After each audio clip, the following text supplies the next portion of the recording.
Okay, so I got some interesting Apple leaks for you guys covering the Apple Watch Series 8, the AirPods Pro 2, the iPhone 14, as well as some Mac updates. And I got 8 major leaks and updates in total. And I want to start off with the AirPods Pro 2 leaks. So in the last video, I talked about 52 Audio's report that basically revealed every single thing about them. Well, Mark Gurman has now released a fresh report on that, and according to him, 2 of the main AirPods Pro 2 features are not coming anymore. So the heart rate monitor is no longer coming, and same goes for the body temperature sensor.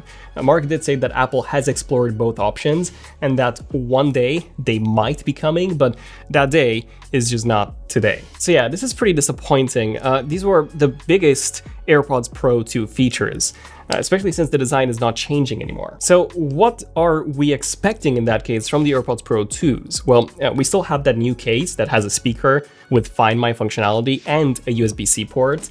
We still have the lossless audio standard, which is new. We also have that self-adaptive noise canceling and equalizer that will automatically change based on your surroundings. Oh, and we also have those hearing aid capabilities.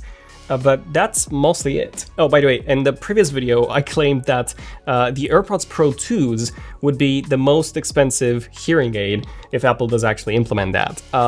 And a lot of you have commented that that's actually not true because there are apparently some very, very expensive hearing aids. I gotta say, I have not looked at the US market. I was just basing this on my previous experience. Here in the UK, they're very cheap, so you can get some from the NHS, which are completely free.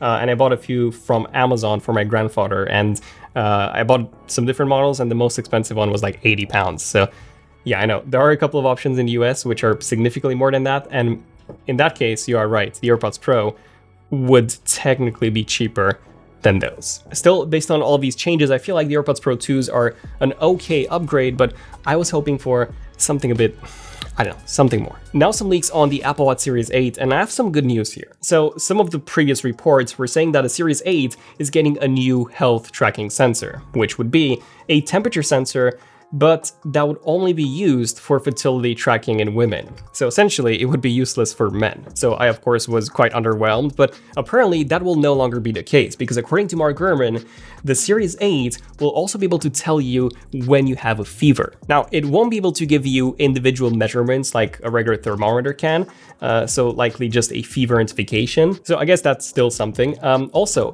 in theory, since it has the oxygen level meter and this new fever meter, it should be able to detect COVID, or at least to some extent. So maybe this is also going to be a feature that's going to be advertised with the Series 8. Let me know, what do you guys think? Mark has also reiterated that the chip is not changing. So it will be called the S8, but in terms of its performance and functionality, it will be identical to the S7, which was already identical to the S6. So yeah, I was hoping for a bigger upgrade. And realistically, that temperature sensor is the least important sensor, because pretty much everyone has a thermometer at home, whereas not everyone has an oxygen level meter or a heart rate monitor. So yeah, it's got a very specific use case, and it kind of contributes to that mindset that the Apple Watch always looks after you, which it kind of does, but again, I was just hoping for more here. I guess the more of this year will be the rugged version.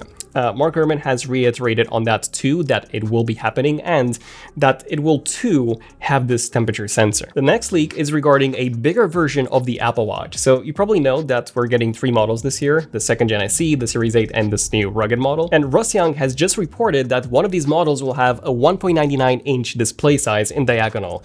At the moment, we have a 1.9-inch display on the 45mm Series 7, and analyst Jeff Poo has also reported the exact same thing a while ago, that Luxshare will be the sole supplier for a high-end 2-inch Apple Watch display. Now, this is only a 5% display size increase, and I'm thinking that this could literally be on that new rugged model of the Apple Watch. A larger display also means a larger body, which means more room for a larger battery, which I think this rugged model will require. I also think that it will likely have some unique watch faces for this larger display, with the ability to show you even more data. You also need to remember that it might not be the whole display that is getting bigger, but maybe just the bezels getting thinner. Thinner bezels are easier to do with a flat display, which we know that this model will very likely have. Next up, we have some iMac updates. So the 27-inch iMac was discontinued when the Mac Studio launched back in March.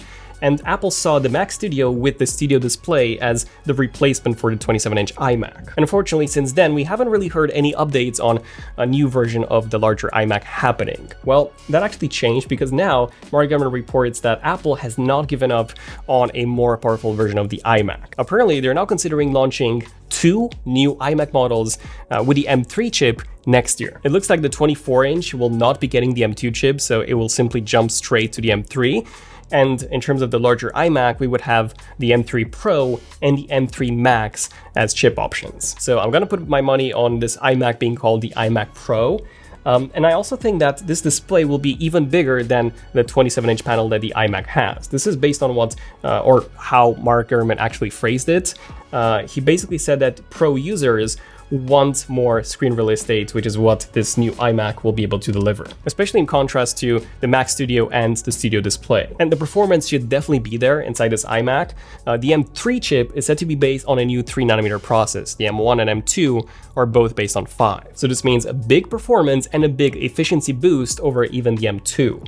And of course, that on the iMac, the efficiency doesn't really matter because it's a desktop, so Apple could just bump those cores even more. And then Mark also talked about the Mac chip development cycle. Essentially, the idea that Apple has shifted testing, development, and also production resources from the iPhone and the Apple Watch chips to the Mac to deliver all of these M1 chips that we got, the M2, and also the upcoming M2 Pro, M2 Max, M2 Ultra, and M3. So this could be the reason why Apple hasn't updated the Apple Watch chip in quite some time. And same goes with the iPhone 14. We know that the base models will be getting the A15, so same chip as now.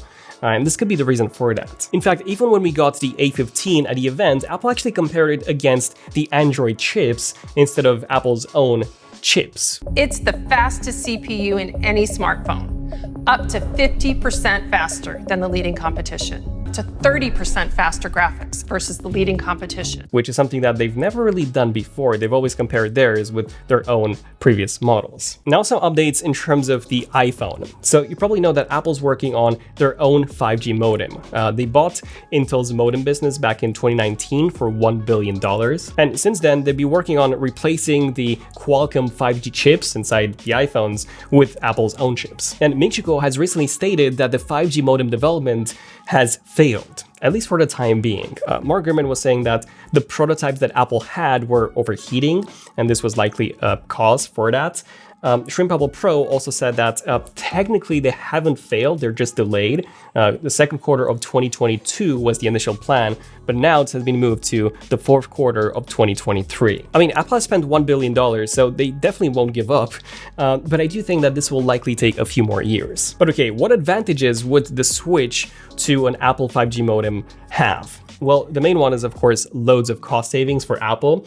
And on the consumer side, I guess a lower power consumption if Apple does it right, and potentially better 5G performance than Qualcomm, again, if Apple does it right. Now, of course, these are all theoretical. Qualcomm has been making modems for more than a decade now. 2008 was when they launched the first chip, the Qualcomm Gobi. So they definitely do have more experience than Apple in this regard. Now some quick updates on the M2 MacBook Air. So according to Mac Rumors, the release will finally happen on July the 15th, with pre-orders starting this Friday, July the 8th. So I'm really curious to see how this compares to the M1 MacBook Air and then also the M2 MacBook Pro in terms of performance. So let me know in the comments which video you guys want to see. When I tested the M2 MacBook Pro, I found out that the storage speeds were significantly lower than even the M1 model. They were basically half. And MaxTech, for example, they did a few tests to see how this would affect the real-world performance, and it did quite dramatically. So I'm curious to see if the M2 MacBook Air would have the same issue, where it simply uses just one SSD module instead of 2. And also a quick update on the Mac Studio. So you can now buy it from the refurbished store.